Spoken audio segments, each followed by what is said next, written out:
All right, let's talk about waking up early. We've all been there, right? You decide you're going to be a 4:30 a.m. person. Day 1, you feel like a superhero. But by day 3, well, that snooze button starts looking real friendly. So what gives? Why is this such a battle? And more importantly, how do you actually win it for good? Let's dive in. Yeah, that first day is pure magic. You shoot out of bed, the world is quiet, and you feel like you're about to conquer everything before anyone else has even had their first coffee. Absolutely unstoppable. Day 2 rolls around and, okay, you're still in the game. You're riding that initial wave of motivation. It might be a little harder to get up, sure, but the momentum, it's still carrying you. And then day 3. It's almost inevitable, isn't it? That alarm goes off, and before your conscious brain even boots up, your hand just shoots out, whack, snooze button, and just like that, the streak is over. Back to square one. And every single time this happens, what do we tell ourselves? The same old story, right? I guess I'm just not a morning person. We make it about our personality, like it's some kind of permanent character flaw. But what if I told you that's just not true? What if the problem has absolutely nothing to do with who you are as a person and everything to do with the system you're trying to use? Okay, so here's the big secret, the thing most people miss.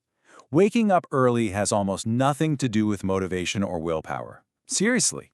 The reason you keep failing is that your brain literally hasn't accepted this new, early rising version of you as your real identity. Think about how we usually try to fix this. We set like 5 alarms, we put our phone across the room, we try to brute force our way into this new routine with sheer willpower. But here's the thing. You're trying to fight your deep-seated biology with a very temporary feeling. And let me tell you, biology, it wins every single time. So what's actually happening in your brain when that 4:30 a.m. alarm screams at you? Let's get into the nitty-gritty of why this feels so hard. You've probably heard of the circadian rhythm, right? Your body's internal clock. But it's way more than just a simple clock. Think of it more like an identity reinforcement system. Your brain uses it to keep track of who it thinks you are based on your past behavior. So when you just randomly decide, tomorrow I'm a 4:30 a.m. person, your brain doesn't get excited. It panics. It sees this as a major break in your identity, a threat to the established you that sleeps in.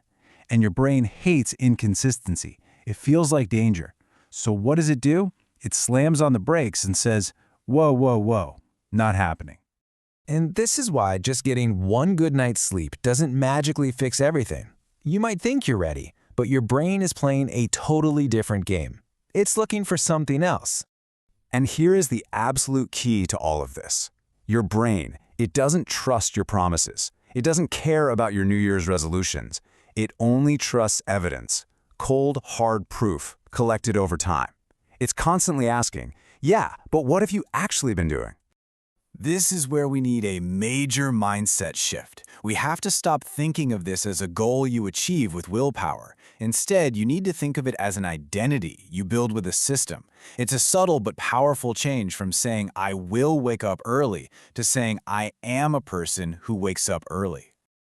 Okay, so if the brain needs evidence, how in the world do we give it that proof? Well, it turns out there's a really simple 4-step system to do just that. So here we go. We've got night programming, remove morning negotiation, the 10-second rule, and make morning rewarding.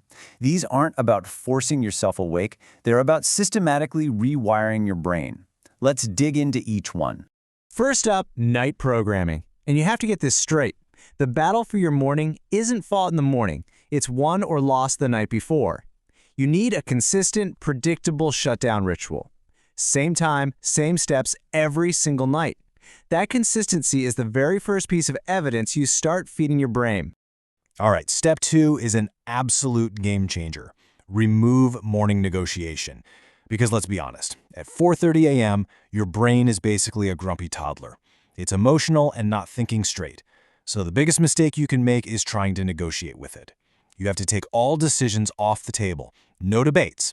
You just have a simple, pre-planned sequence. Wake up, move, stand, start. That's it. Now for step 3, we're going to use a little psychological hack. It's the 10-second rule.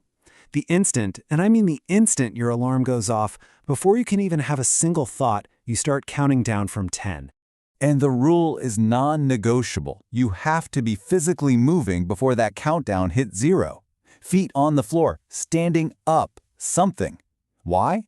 Because stillness feeds resistance. The longer you lie there, the more your brain will come up with reasons to stay in bed. Movement is the kill switch for that resistance. And last but not least, step 4, make it rewarding. Your brain is a simple creature in some ways. It's wired to repeat things that feel good. If your morning routine is just a painful chore, of course you're going to quit. So you have to give it a little reward right away. Open the blinds to get some light, splash some water on your face, put on some music you love, anything to send a clear signal to your brain that says, hey, this was actually worth it. Now, when you put all these pieces together, it's really important to remember something. This isn't about being perfect. You don't need a string of perfect mornings to make this work. You just need consistent mornings. So what if you aim for 4:30, but one day you only manage 6? It doesn't matter. Your brain isn't keeping a perfect scorecard. It's picking up on the overall pattern of your effort. It's getting the message, oh, okay, we're becoming this person now. And then one day, it'll happen. You'll wake up at 4:30, and there won't be a fight. No negotiation, no countdown needed. And when that happens, you'll realize the feeling isn't discipline. You're not forcing anything. It's something else entirely. It's just who you are now. It's your identity. So, as we wrap this up, the real question isn't what time are you setting your alarm for tomorrow? The real question is, what new identity are you going to start building tonight?